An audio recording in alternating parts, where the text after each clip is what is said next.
အားလုံးပဲမင်္ဂလာပါဒီနေ့ကတော့ကျွန်တော်ဒီလမ်းညွန်စင်ကတ်လေးတွေကို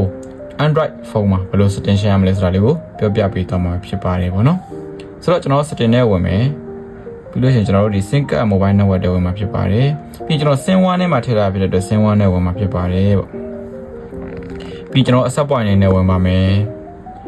ပြီးကျွန်တော်ဒီဘက်က reset နဲ့အပေါင်းလေးနဲ့ရှိမှဆိုရင်အပေါင်းလေးတချို့ဖုန်းတွေအပေါ်လေးမှာပေါ့နော်ဒီအပေါင်းလေးကိုနှိပ်ပါမယ်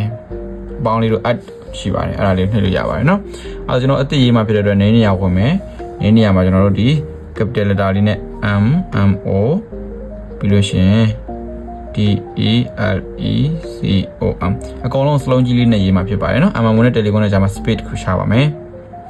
ပြီးကျွန်တော် APN နေရာမှာကစလုံးအသေးနဲ့ပဲရေးပါမယ်နော် MVNO.NET ဒီကောင်လေးမှာသတိထားမှာက O နဲ့ dot နဲ့ကြားထဲမှာဖြစ် dot နဲ့ N နဲ့ကြားထဲမှာဖြစ် space ရှိလို့မရပါဘူးပေါ့နော်တစ်ဆက်တည်းရေးရမှာဖြစ်ပါတယ်အားလေးသတိထားပြပါပေါ့နော် MVNO.NET ဆိုရေးပြီးတော့ okay နေပါပြီးလို့ရှိရင် user နဲ့နေရာသွားပါမယ် user နဲ့နေရာမှာကျွန်တော်တို့ဒီစလုံးသေးနဲ့ပဲရေးမှာဖြစ်ပါတယ်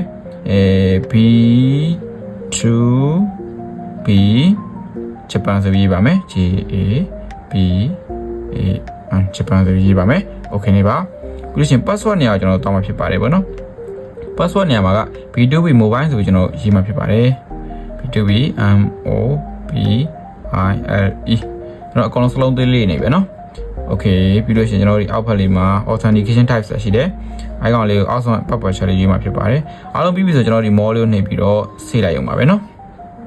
ဒါဆိုကျွန်တော်ဆောနာကျွန်တော်ရေးခဲ့တဲ့ MMO Telecom ဆိုဒီကောင်လေးကိုကျွန်တော်တို့ဒီ Apple အကောင်လုံးမျိုးဖြစ်တော့ slide လေးအပြားလေးလုပ်ပေးလိုက်ပါမယ်ပေါ့ဒါဆိုရင်ကျွန်တော်တို့ internet setting ချိန်တဲ့ကိစ္စကပြီးသွားပြီဖြစ်ပါတယ်ဆိုတော့ကျွန်တော်တို့ဒီလိုလုပ်ပြီးတော့မှ internet line မတက်လာသေးဘူးဆိုလို့ရှိရင် power cloud လေးကိုဖိပြီးတော့ restart တစ်ခေါက်ရှာကြည့်ပေးပါပေါ့နော်အဲ့ဒါဆိုရင်အဆင်ပြေသွားပါလိမ့်မယ်အားလုံးကျေးဇူးတင်ပါတယ်ခင်ဗျာ